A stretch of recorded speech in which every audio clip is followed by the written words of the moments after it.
ओम नमः शिवाय। दोस्तों, आपका हमारे चैनल पर स्वागत है। आज के इस कार्यक्रम में हम आपको जानकारी देने वाले हैं सूर्य गोचर के प्रभाव के बारे में। सूर्य ग्रह 15 जून 2026 को अपना राशि परिवर्तन करने जा रहे हैं। तो आइए जानते हैं कि सूर्य के इस राशि परिवर्तन का प्रभाव सिंह राशि वालों पर किस प्रकार से पड़ेगा। आने वाले एक महीने तक आपके राशि के स्वामी सूर्य आपके जीवन को किस प्रकार से प्रभावित करेंगे, किन क्षेत्रों में आपको सफलता प्राप्त होगी, विस्तार से इस वीडियो में हम चर्चा करेंगे। देखिए, सिंह राशि वालों, वर्तमान समय में आप शनि की ढैया के प्रभाव में चल रहे हैं, जिसके परिणाम स्वरूप कुछ चुनौतियों और समस्याओं का सामना आप अवश्य कर रहे हैं। और दूसरी बात यह भी है कि आपके प्रथम भाव से केतु के गोचर होने की वजह से थोड़ा सा लाइफ में कंफ्यूजन की स्थिति ज़्यादा है, ओवर थिंकिंग आप जरूर कर रहे हैं। लेकिन सूर्य का यह गोचर आपके जीवन में सकारात्मक बदलाव लेकर आने वाला है। हमारे ज्योतिष शास्त्र में सूर्य को आत्मा, पिता, मान सम्मान, सरकारी क्षेत्र, राजनीतिक क्षेत्र, पद, प्रतिष्ठा, यश, कीर्ति, सही में पाए जाने वाली हड्डियां, इम्यून सिस्टम और साथ ही आँख, इन सभी चीज़ों का इनको कारकत्व प्राप्त है। ऐसे में सूर्य आपके दशम भाव से निकलेंगे और आपके लाभ भाव से गोचर करेंगे। देखिए सिंह राशि वालों, यह एक महीने का जो टाइम रहेगा ये आपके लिए बहुत ही शानदार रहेगा, क्योंकि 15 जून 2026 से लेकर 22 जून 2026 तक की स्थिति में बुध भी आपके 11th हाउस से गोचर करेंगे, जिसके परिणाम स्वरूप सूर्य बुध का बुधादित्य राजयोग भी बनेगा। ऐसी स्थिति में यह समय आपकी इच्छा पूर्ति का रहेगा। लंबे समय अवधि से अगर आपकी कोई अधूरी इच्छा थी तो उस इच्छा के पूर्ण होने की संभावनाएं यहाँ पर 100% दिखाई देती हैं। करियर के मामले में आपको बहुत अच्छी सफलता प्राप्त होगी। प्रथम भाव के स्वामी होकर 11th हाउस से गोचर कर रहे हैं। तो जो लोग प्राइवेट सेक्टर के अंदर नौकरी पेशा जीवन में थे, आप एक ही कंपनी में काफ़ी लंबे समय से अगर मेहनत कर रहे थे, मेहनत का पूर्ण फल नहीं मिल पा रहा था, इस समय अवधि के दौरान आपने जो पिछले समय में मेहनत करी है उसका रिजल्ट आपको देखने को मिलेगा। और मैंने कहा आपकी कोई अधूरी इच्छा पूर्ण हो सकती है। नौकरी पेशा जीवन में प्राइवेट सेक्टर में लाभ मिलने के योग दिखाई देते हैं। अगर आप लंबे समय अवधि से अपने प्रमोशन के बारे में सोच रहे थे तो भले ही ढैया चल रही है, इस समय अवधि के दौरान गोचर के आधार पर आपके लिए अच्छी स्थिति बन रही है, प्रमोशन आपके लिए मिलता हुआ नजर आ रहा है। जो लोग जॉबलेस हैं, देखिए इस समय अवधि के दौरान जॉब मिलने के आपके लिए बहुत अच्छे चांसेस बनते हैं, आपको लाभ प्राप्त होगा। इस समय अवधि में कुछ नए व्यक्तियों, कुछ नए लोगों के संपर्क में आ पाएंगे, सोशल दायरा आपका बढ़ेगा। अगर आप सामाजिक संगठनों से जुड़े हैं, किसी भी प्रकार की स्कूल, कॉलेज, ट्रस्ट आदि का कार्य करते हैं, तो यह गोचर आपके लिए लाभकारी सिद्ध होता नजर आएगा। कुछ बड़े लोगों का सहयोग भी आपके जीवन में अवश्य देखने को मिलेगा। मित्रों का भी सहयोग इस गोचर अवधि के दौरान आपको प्राप्त होने वाला रहेगा। धन लाभ के दृष्टिकोण से यह गोचर अच्छा रहेगा, आपके लिए धन धान्य की प्राप्ति होगी। रुका हुआ फंसा हुआ अगर आपका धन है तो इस समय अवधि के दौरान आप प्राप्ति के लिए प्रयास करेंगे तो उसमें लाभ मिलेगा। बड़े भाई बहनों के साथ थोड़ा संबंधों पर आप ध्यान देंगे तो बाकी चीजें आपके लिए अच्छी रहने वाली रहेंगी। अब देखें, सूर्य देव की जो 7वीं दृष्टि का प्रभाव रहेगा ये आपके 5th हाउस पर दृष्टि डालेंगे, जहां पर धनु राशि आती है। हालांकि धनु राशि पर शनि की भी दृष्टि है, तो यहाँ पर यह कहा जा सकता है कि जो आपकी संतान की स्थिति है, संतान की स्थिति भी बेहतर रहेगी, संतान की प्रगति भी होती नजर आएगी।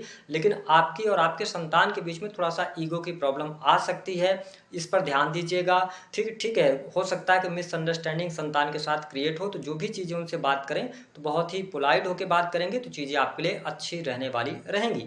इसके साथ ही जो लोग एंटरटेनमेंट के कार्य क्षेत्र से जुड़े हैं, पर्दे के पीछे काम करते हैं, कंसल्टेंसी का काम करते हैं, साथ ही अगर आप स्पोर्ट्स के क्षेत्र से जुड़े हैं तो इस समय अवधि के दौरान आपके लिए बहुत ही लाभकारी योग बनते नजर आएंगे। हालांकि सूर्य के 11th हाउस में होने की वजह से और बुध भी आपके 11th हाउस से गोचर कर रहे हैं, और जैसा कि मैंने बताया कि आपके प्रथम भाव से केतु का गोचर हो रहा है, तो ऐसी स्थिति में वैवाहिक जीवन के लिए यह समय अच्छा नहीं रहेगा। इस समय अवधि के दौरान एक्स्ट्रा मैरिटल अफेयर के चांसेस बनेंगे, क्योंकि सूर्य लाभ भाव में जाएंगे, आपकी इच्छाओं को बढ़ाएंगे, और 7th हाउस में राहु का गोचर हो रहा है। तो ऐसी परिस्थिति बन सकती है कि आप अपने पार्टनर से जो एक्सपेक्टेशन कर रहे हैं वो एक्सपेक्टेशन आपकी पूर्ण ना हो, तो आप उस एक्सपेक्टेशन को पूरा करने के लिए कहीं और भटक जाएं। क्योंकि शुक्र का भी गोचर, ध्यान रखिएगा, 12वें भाव से हो रहा है, तो यहाँ पे थोड़ा सा आपको ध्यान देने की आवश्यकता रहेगी।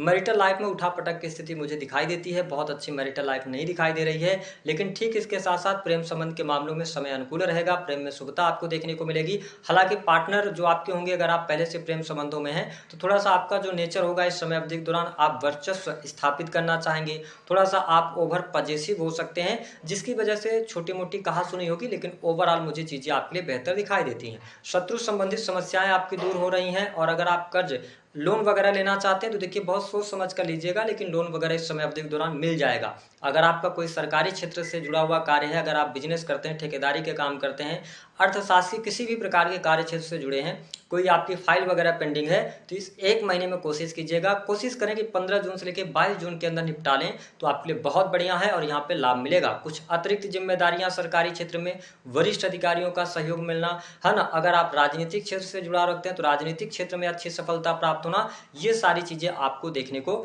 अवश्य मिलने जा रही हैं। हालांकि स्टूडेंट विद्यार्थियों के लिए यह गोचर जो है यह सामान्य फल देने वाला होगा। इस समय अवधि के दौरान जितनी आप मेहनत करेंगे, मेहनत के अनुरूप ही आपको रिजल्ट मिल पाएगा। भाग्य की कमी थोड़ा सा आप यहाँ पर महसूस करने वाले हैं, लेकिन ऐसे स्टूडेंट विद्यार्थी जो रिसर्च की पढ़ाई कर रहे हैं, है ना, तो उनके लिए यह गोचर अच्छा रहने वाला रहेगा। अगर आप बिजनेस कर रहे हैं तो बिजनेस, इंडिविजुअल बिजनेस से आपको लाभ मिलेगा, लेकिन अगर आपके मन में ऐसा कुछ ख्याल आ रहा है या आपको कुछ ऑफर आता है इस समय अवधि के दौरान मित्रों के माध्यम से या किसी बाहरी व्यक्ति के द्वारा कि आप पार्टनरशिप में बिजनेस करें, तो बिल्कुल उस पर भरोसा नहीं कीजिएगा। यहाँ पर नुकसान होने की संभावनाएं ज़्यादा बनेंगी। अभी आप तुरंत में लाभ तो कमा लेंगे, लेकिन आगे चल के आपको नुकसान ज़्यादा हो सकता है। तो थोड़ा पार्टनरशिप करने से आप बचेंगे तो आपके लिए चीज़ें बेहतर रहेंगी। इसके अतिरिक्त अगर देखा जाए तो बाकी चीज़ें आपके लिए बढ़िया हैं। सुख साधन से जुड़ा हुआ काम आपका हो सकता है, सुख साधन में वृद्धि भी होती नजर आ रही है। ठीक है, पारिवारिक माहौल अच्छा रहेगा, परिवार के लोगों का सपोर्ट मिलेगा।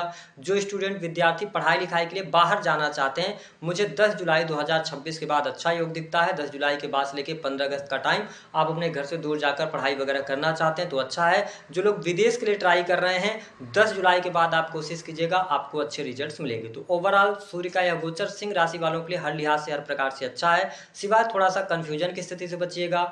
ठीक है, अकेलापन थोड़ा सा आपको फील हो सकता है क्योंकि शनि की ढैया का प्रभाव चल रहा है, लगन से केतु का राशि से गोचर हो रहा है, तो थोड़ा सा यहाँ पे ध्यान रखेंगे और अपने चोट चपेट दुर्घटना से बचिएगा, बाकी चीजें ठीक रहेंगी। सूर्य भगवान को अर्घ्य दीजिए और थोड़ा सा अपने आप को सात्विक करिए, तो आपके लिए इस गोचर का और अच्छा प्रभाव